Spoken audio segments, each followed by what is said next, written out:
열왕기상, 열왕기하 할 때 열왕이라고 하는 것은 나열한다, 뭐 이런 이야기이고, 왕이라고 하는 것은 우리가 말하는 우리가 최고 통치자, 왕, 절대자, 그러니까 왕에 대한 이야기를 열거해 놓은 것이 바로 열왕기 상하의 하에 대한 이야기입니다.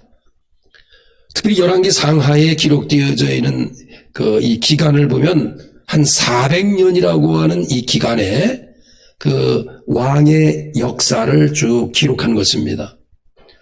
우리도 조선이라고 하는 이런 그 왕의 그 실록을 보게 되면 그 역사 속에서 4명의 이 우리나라도 왕이 이렇게 구테타 하면서 이렇게 왕의 자리를 이렇게 차지한 이런 역사를 가지고 있는 우리나라입니다.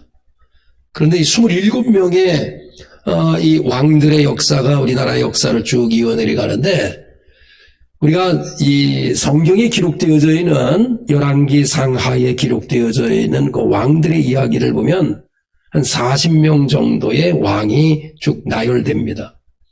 이스라엘 왕은 통일왕국 시대 사울, 다윗, 솔로몬 이렇게 3명의 왕이 있고, 북이스라엘 20, 남유다의 19 이렇게 해서 그 42명의 왕이 있습니다.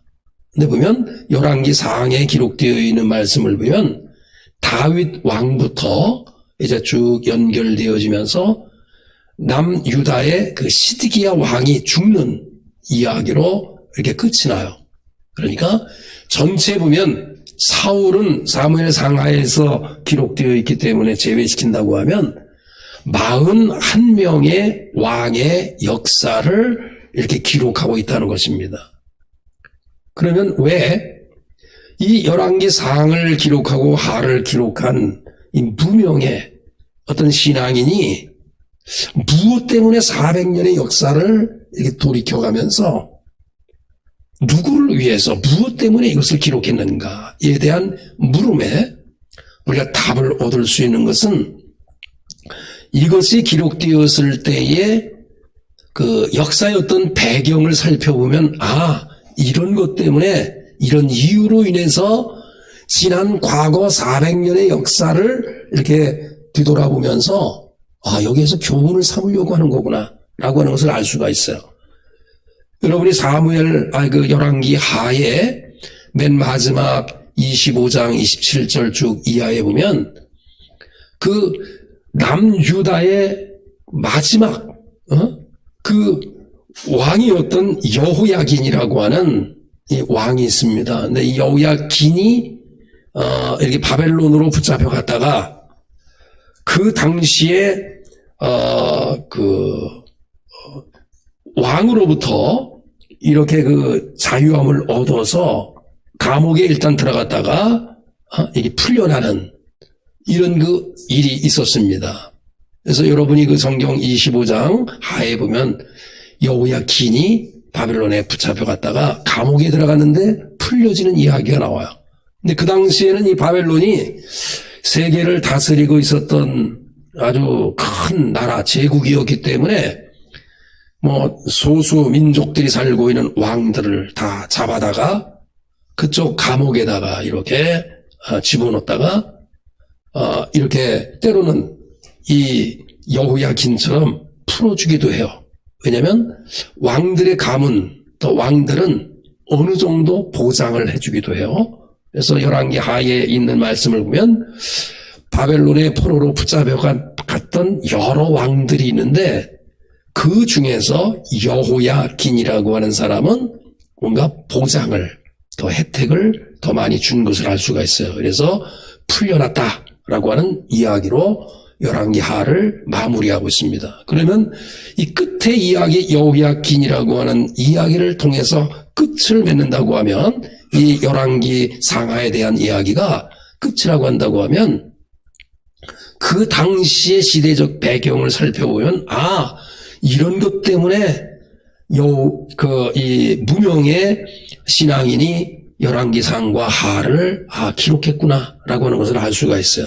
그 첫 번째가 이 성경을 연구하는 고고학자들이 그때 당시에 여호야긴이 풀려 나와서 감옥에서 이렇게 딱 나왔을 때, 물론 그 여호야긴이 바벨론에 잡혀갔다가 감옥에서 이렇게 자유를 얻긴 했지만 포로를 해방해서 이스라엘로 보내진 않았어요. 근데 그 당시의 시대적 배경으로 보면 일단 하나님을 믿는 사람들의 이 무리들이 세 무리, 즉 유대인들이 세 무리가 공동체마다 지역마다 흩어져서 살고 있었습니다. 그 첫 번째로는 이미 바벨론 포로로 붙잡혀간 사람들이 그 바벨론에서 살고 있었던 큰 무리가 있었습니다.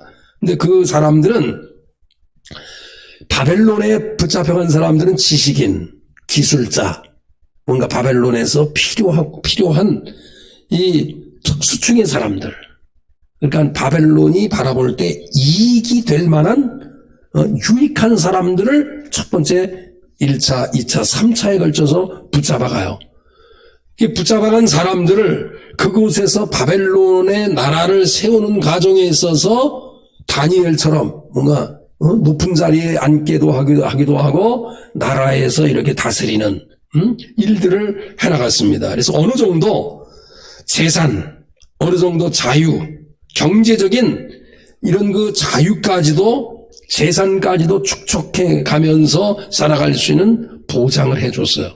그러나 그들에게 있어서 가장 큰 어려움은 바벨론으로 붙잡혀 간 이후에 그 지역에서 믿고 있는 신앙적인 유혹에 늘 끊임없이 대항해야만 하는 상황에 이르렀던 것입니다.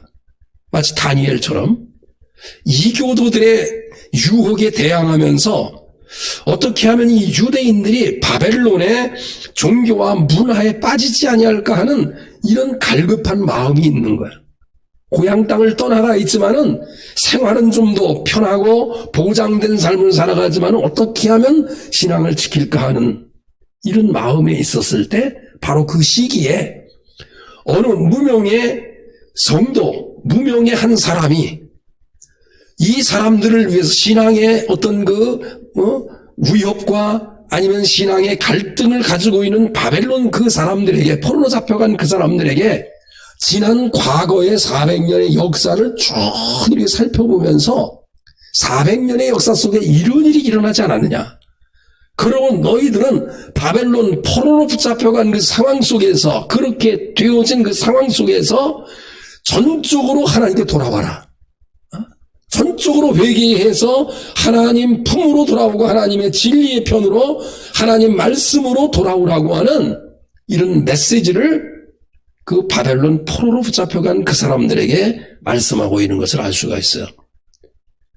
근데 세 무리 중에 한 무리는 바벨론 포로로 붙잡혀갔던 사람이 신앙적 갈등이 있는 거고, 또 이스라엘 그 지역에 그대로 있었던 사람들, 남아 있었던 그 사람들은 특별히 바벨론 포로로 붙잡혀간 사람들도 지식인 대표되는 사람이지만 잡아가지 않고 그 이스라엘 지역에 남아있는 그 사람들은 전반적으로 어려운 삶을 살아가는 그런 사람들이었습니다. 그들은 경제적으로도 굉장히 어려운 일 가운데 하나는 그 이스라엘 그 지역에 3년 정도의 기근이 또 찾아온 거예요. 그러니까 어려운 사람이 어려운 생활을 하는 가운데 3년의 기근이 있다 보니까 더 어려움에 가중되는 거예요. 근데 더 어려운 문제는 그들에게 있어서는 586년에 무슨 일이 일어났냐면, 우리가 아는 대로 바벨론이 그 이스라엘을 쳐들어오면서 패망시키면서 전멸시키면서 그들의 희망, 그들의 전부라고 할 수 있는 이 성전을 무너뜨린 거야. 그러니까 그 무너진 성전을 바라보면서 그들의 마음속에는 늘 갈등이, 하나님의 공의로움이 어떤 것인가? 우리는 하나님을 믿으려고 했는데 믿지 않고 악한 백성들이 믿는 백성들에 대해서 이렇게 박해를 강하고 하는 이 상황 속에서 신앙의 갈등이 있는 거예요. 그리고 그들에게 있어서 전부였거든요, 성전은. 근데 성전이 무너지다 보니까 이 신앙적 정체성이 막 흔들리는 거야. 마치 코로나로 인해서 지금 성전의 문을 드나들지 못하는 이 사람들에게 있어서 이 정체성이 흔들리는 것은 당연해요. 지금 그래도 우리 교회는 1부, 2부, 3부 예배로 드리면서 거의 100%에 가깝게 그래도 교회 다니는 성도들이 나누어서 그래도 계속해서 출입을 했어요. 그런데 주변의 교회 얘기를 들어보면 이 코로나로 인해서 여러 가지 어려움이 오다 보니까 노인층, 젊은 층이 뚝 떨어져서 지금 회복하기가 상당히 어렵다는 거예요. 그런데 그 사람들이 코로나가 다 회복되고 난 이후에 과연 그들이 교회에 들어올 것인가 라고 하는 이 물음에 여론조사를 기독교 안에서 해보니까 다는 아니다 이런 말이에요. 그러니까 성전이 무너졌을 때 그들은 늘 성전을 가까이 했었던 그 사람들의 성전이 무너지고 난 이후에 문이 닫힌 상태에서 정체성이 흔들리는 그 상황 속에서 어느 무명의 신앙인이 과거의 400년의 역사를 조명하면서 다윗 봐라, 솔로몬 봐라. 그리고 솔로몬 때 두 나라로 이렇게 나뉘어지지 않았느냐, 분열되지 않았느냐. 분열된 상태에서 북이스라엘이 먼저 망하지 않았느냐. 그리고 망한 이후에 160년이라고 하는 시간이 더 길게 들어서면서 남유다까지 망하지 않았느냐. 그리고 남유다의 마지막 왕이었던 여호야긴이 붙잡혀갈 때 너희들 보지 않았느냐. 그 당시 포로로 붙잡혀갈 때 다 빨가벗겨서 마치 겨울의 동태 엮듯이 다 엮어서 그들이 발가벗긴 상태에서 줄로 끌고 가는 건 너희들이 보지 않았느냐. 이런 400년의 역사 속에서 흥하고 망하는 이 과정 속에서 너희들이 흥할 때 어떨 때 흥했느냐, 그리고 망할 때 어떨 때 망했느냐. 너희들이 지금 바벨론 포로로 붙잡혀간 상태에서 포로로 잡혀간 사람들도 어려움을 당하거니와 남은 이 백성들 어려움을 당하는 이것이 문제가 어디에 있는 거냐. 그래서 400년의 과거의 역사를 쭉 조명하면서 지금의 이 자리가 회개하지 않으면 안 된다. 이렇게 어느 한 무명의 성도가 쭉 기록해 나가요. 근데 기록하는 이 과정을 보면 열왕기상이나 하, 역대상 하에 기록되어 있는 말씀을 보면 그 당시에 이 말씀을 기록할 때 그냥 어떤 주소 들어서 이렇게 기록하는 것이 아니라 철저하게 그 나라에서 기록하고 있는 역대 지략이라고 하는 어떤 역사를, 정확한 역사를 참고했어요.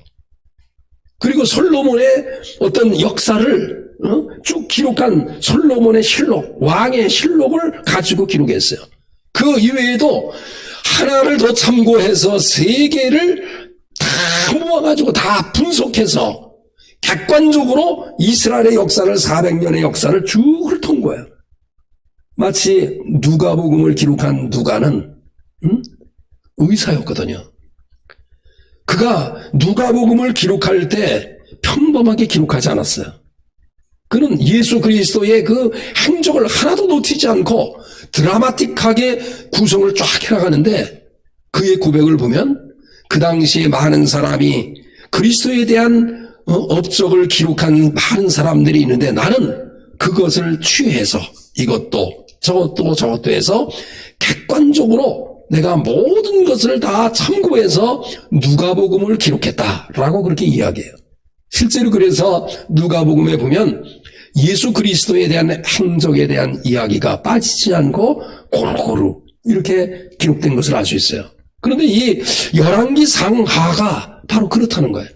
이미 가지고 있는 역사를 참고해서 쭉 기록한 거예요. 그러니까 주관적인 역사라고 보기보다도 어쩌면 객관적인 역사의 자료를 보고 참고했음에도 불구하고 역사 속에서 흐르고 있는 메시지가 하나님 말씀에 순종을 하고 살았더니 형통한 거야. 길이 열리는 거야. 불순종했더니 자꾸만 길이 막히는 거야. 이런 역사를 통해서 이스라엘 백성들, 지금 남아있는 이스라엘 지역에 살고 있는 그 어려움에 빠져있는 사람들, 성전의 문은 닫혀있고 완전히 무너진 상황에서 신앙의 정체성에 혼란에 빠져있는 그 사람들에게 하나님에 대한 경외심을 불러 모아주는 것이 열왕기 상하라고 볼 수 있어요. 지금 이스라엘의 사람들이 한 사람의 부류는 바벨론, 한 사람은 이스라엘, 한 사람의 부류들은 또 한 부류는 이집트에 살고 있었어요. 지금 여기에 그 이집트라고 하는 나라는 지금은 역사의 뒤안길로 이렇게 숨었잖아요. 근데 이집트는 세계를 다스리던 제국이었거든. 아주 큰 나라였어요. 그래서 이 나라가 때로는 바벨론이라든지 이 페르시아 같은 경우 나라를 이렇게 싸움과 승리해서 돌아온 뭐 그런 일도 있고 굉장히 강대국이에요. 세계에서 가장 큰 박물관을 또 도서관을 가지고 있는 나라이기도 해요. 그만치 세계적으로 강국이었다는 거죠. 그런데 이 강국이 페르시아나 아수르나 아니면 동서양으로 이렇게 연결되어지는 길목이 이스라엘이었었는데 이스라엘을 오가면서 필요에 따라서 싸움하다가 길목으로 걸치면서 아예 기분 나빠. 그래서 때리기도 하고 잡아가서 노예로 삼았던 거예요. 그래서 이스라엘 지역에 이집트에 살고 있었던 사람들은 사실상 바벨론이나 이스라엘 그 지역에 살고 있는 사람보다도 처절한 사람들이에요. 노예로 붙잡혀가서 그곳에서 계속해서 살아가니까. 그리고 실제로 이집트는 박해가 있었을 때 좀 피신해 갈 수 있는 장소이기도 해요. 그러니까 이집트에 살고 있는 이 사람들에게 있어서도 바벨론에 살고 있는 사람들과 마찬가지로 신앙의 정체성이 막 흔들리는 거예요. 일단 노동자로 그들이 이집트에 가서 뭐 했겠어요? 다 그 이집트의 문화를 건설해 나가는 가운데 노동자로 그렇게 수없이 일을 하는 거예요. 그런데 이렇게 피신한 이 유대인들이 독자적인 신앙생활을 하기가 쉽지 않은 거예요. 그들이 유대인으로서 하나님께로부터 선택받은 민족이긴 하나 믿음의 자부심을 갖고 살아가기가 어려운 거야. 여러분 지금 어떤가요? 믿음의 자부심을 가지고 여러분 사실 수 있나요? 여러분 믿음의 나는 믿는 사람이야. 믿는구나, 교회 다니는구나. 과거에 우리나라가 일제시대 때나 초기에 우리나라가 형성될 때에 전체 인구의 3%도 안 됐어요. 2%. 그러나 그 사람들이 독립운동했고 그 사람들이 나라를 이끌어갔고 그 사람이 우리나라의 독립을 위해서 그 사람들이 우리나라에 학교를 세우고 병원을 세우고 노동자 편에 서서 수없이 많은 일들을 그 3%, 2%, 1% 되는 그 사람들이 그렇게 일을 했단 말이에요. 지금은 우리 국민 전체에 기독교하고 이 개신교하고 캐톨릭 합쳐서 이 기독교가 30%에 가깝다 그래요. 그러나 프로테지가 문제가 아니라 자부심과 자존감이 있느냐고 하는 거예요. 이집트에 붙잡혀간 사람들이 자존감이 있을까요? 믿지 않는 나라가 더 잘 살고 그런데 자존감이 무너지고 자부심이 사라지는 그때에 더욱이 애굽에서 팽배한 다양한 어떤 자연 숭배, 우상 숭배, 태양을 섬기는 태양신을 섬기는 이러한 신들 앞에 내가 믿는 이 신이 자존감이 있을까요? 이런 상황에 있는 사람에게 어느 무명의 한 신앙인이 400년의 역사를 더듬어 보는 거예요. 그 추 역사를 더듬어 보면서 이렇게 살았더니 이렇게 됐구나. 이렇게 살았더니 이렇게 됐구나. 이렇게 살라고 예언자가 이야기했을 때 했더니 복이 됐구나. 불순종했더니 이렇게 저주가 임했구나. 특별히 북이스라엘의 어떤 역사를 보면 아까 말씀을 드렸듯이 조선시대 500년의 역사 속에는 왕들의 쿠데타가 4번이 있었어요. 우리나라는. 그러나 이스라엘의 북이스라엘의 역사는 쿠데타에 계속 쿠데타야. 계속. 왜냐하면 하나님을 떠난 자들의 삶의 형태는 그런 거예요. 그나마 솔로몬의 어떤 신앙의 전통을 이어간 남유다의 르호보암부터 시작을 해서 계속 이어지면서 여호야긴에 이르기까지 그 왕의 역사는 그래도 하나님 보시기에 뭐 시시기야라든지 뭐 이런 여러 왕들, 우시야라든지 왕들이 흡족하지 않지만 그래도 하나님 편에서 그렇게 서서 일했었던 백성들이 있어요. 그런데 400년의 역사를 보면 말씀에 서서 살았더니 나라가 복되는 거야. 떠났더니 자꾸만 재앙이 임하는 거예요. 이런 역사를 통해서 지금 애굽에서 자존감을 잃어버린 성도들에게 있어서 믿음의 표준을 이야기하고 싶은 거예요. 그래서 이러한 시대적인 어떤 배경 속에서 열왕기 상이 하가 기록되었다는 거예요. 그래서 그 결론이 뭐냐면 이 열왕기 상과 하에서 말씀하고 있는 메시지가 바로 뭐냐면 지금의 삶 속에서 여호와 하나님을 바로 바라보고 하나님의 말씀에 서서 율법의 기준에서 그렇게 살아가면 어디에 가든지 또 어느 곳에 있든지 어느 때든지 형통할 것이라고 하는 메시지가 열왕기 상하에 쭉 기록된 것을 볼 수 있어요. 오늘 본문에 있는 말씀도 바로 그런 이야기예요. 다윗이 사울 같은 경우는 하나님께로부터 선택받았는데 끝이 좋지 않았어요. 그래서 하나님께서 다윗을 다시 택해 주셔서 다윗을 쭉 이렇게 사용해 나가는 가운데 한 번에 큰 실수가 있었죠. 근데 그 실수를 딛고서 하나님 앞에 일어서기를 애쓰는 그 다윗의 모습을 발견할 수 있어요. 살인 교사죄, 간음죄에 걸린 다윗이 이것을 회복하기 위해서 침상의 눈물이 고일 정도로 하나님 앞에 자기의 죄를 철저히 고백합니다. 그러면서 다윗이 그래도 어렵게 회복하는 그 모습을 볼 수 있어요. 다윗은 처음이 좋았어요. 중간에 쭉 내려갔다가 다시금 일어나서 다시 처음에 그 삶의 신앙의 모습으로 돌아온 사람이 다윗입니다. 근데 다윗이 마지막 솔로몬의 자기 자녀에게 붙잡아 놓고 이렇게 이야기하는 걸 볼 수 있어요. 여러분이 이것은 사무엘하 22장과 23장과도 또 연결되는 이야기예요. 이 사무엘하 22장에 보면 블레셋과 여러 나라들과의 전투에서 승리하고 인생을 쭉 보니까 구원은 여호와께 있는 것이구나. 우리 주님이 반석이시구나. 구원의 뿌리시구나. 그러면서 찬양을 막 해요. 그래서 23장으로 넘어가면 그 시대는 아니에요. 좀 시간이 지나서 나이가 들어서 23장에 보면 나이가 늙어 이제 마지막 누구에게 고백하는 것은 한 사람에게 고백하는 건 아닌데 거기에 보면 뭐라고 기록되어 있냐면 22장에 고백하는 것을 그대로 고백해요. 뭐라고 고백하냐면 여호와를 의지했더니 복이 되는구나. 주님이 나의 구원의 뿌리시구나. 내 생명에 있어서 여호와 그분께서 정말 방패가 되어 주시는 분이구나. 이런 고백을 해요. 그러면서 그것을 마지막에 유언차 사람들에게 쭉 얘기해요. 그런데 오늘 본문에 있는 말씀은 사무엘하 23장은 여러 사람을 위한 마지막 다윗의 죽음의 메시지라고 한다고 하면 오늘 본문에 있는 말씀은 딱 한 사람을 찍었어요. 자기 자녀에게 이런 이야기를 하는 거예요. 2장 1절에 있는 말씀 보겠습니다. 다윗이 뭐라고 되어 있어요? 다윗이 죽을 날이 임박하매. 이 말은 다윗은 처음 시작이 복동으로부터 시작을 해요. 그래서 하나님께서 세워주셔서 가는 곳마다 그를 이기게 하셨어요. 성경이 그렇게 기록되어 있어요. 하나님께서 이기게 하셨다고. 이기게 하시는 거예요.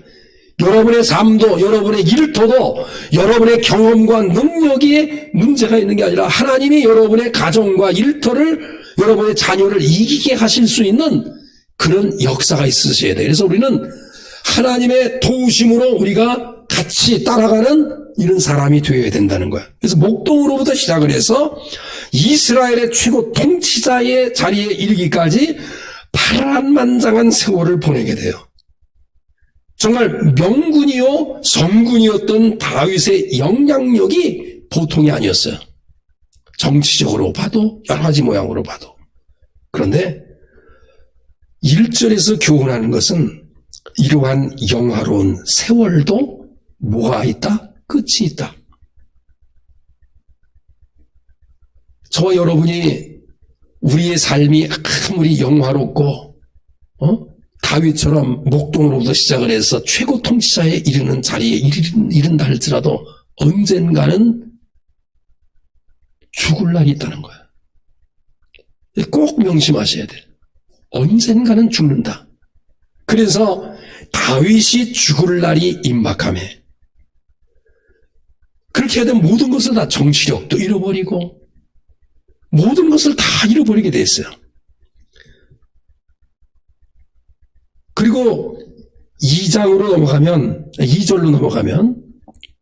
내가 이제 세상 모든 사람이 가는 길로 가게 되었다.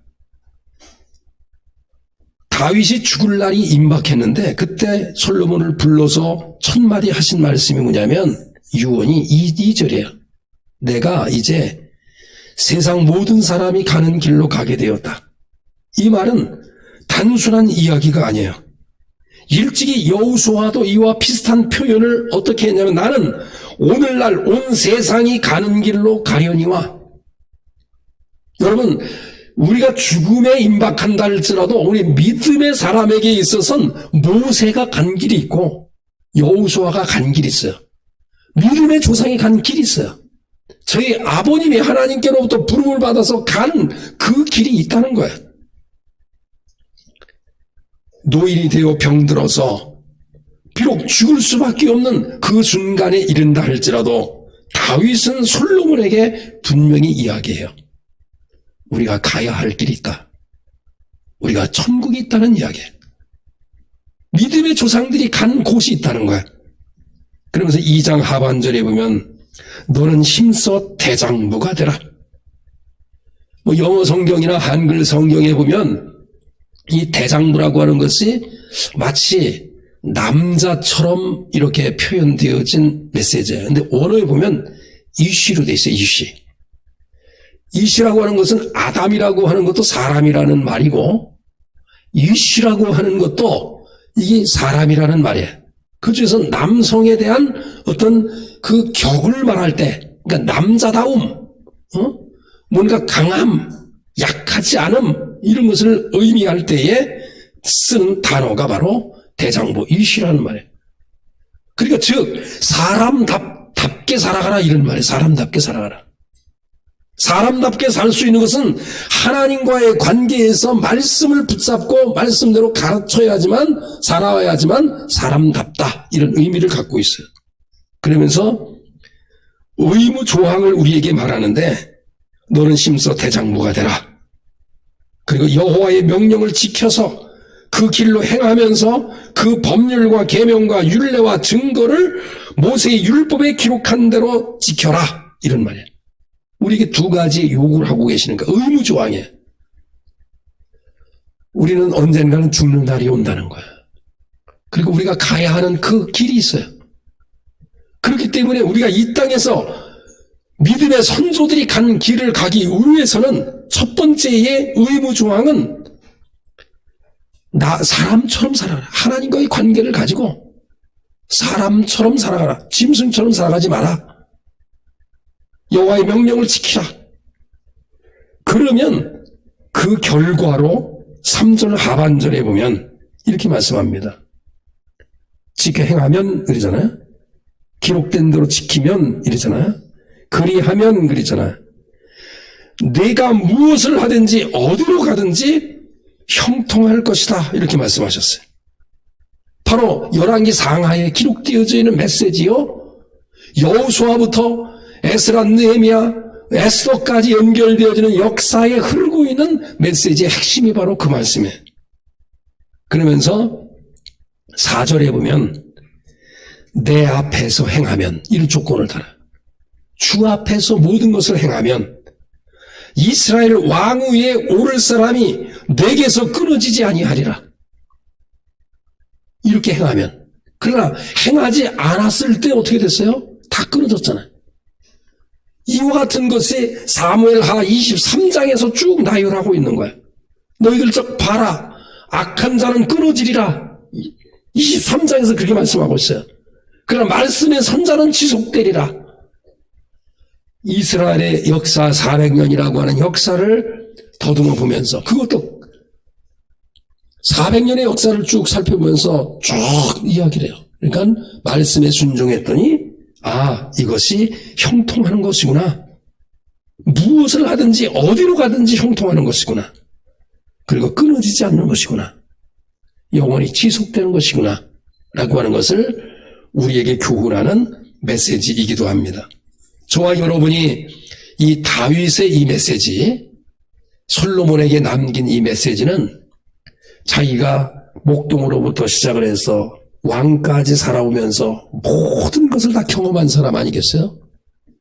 결론으로 솔로몬에게, 자녀에게 다른 것이 승리하는 게 아니야.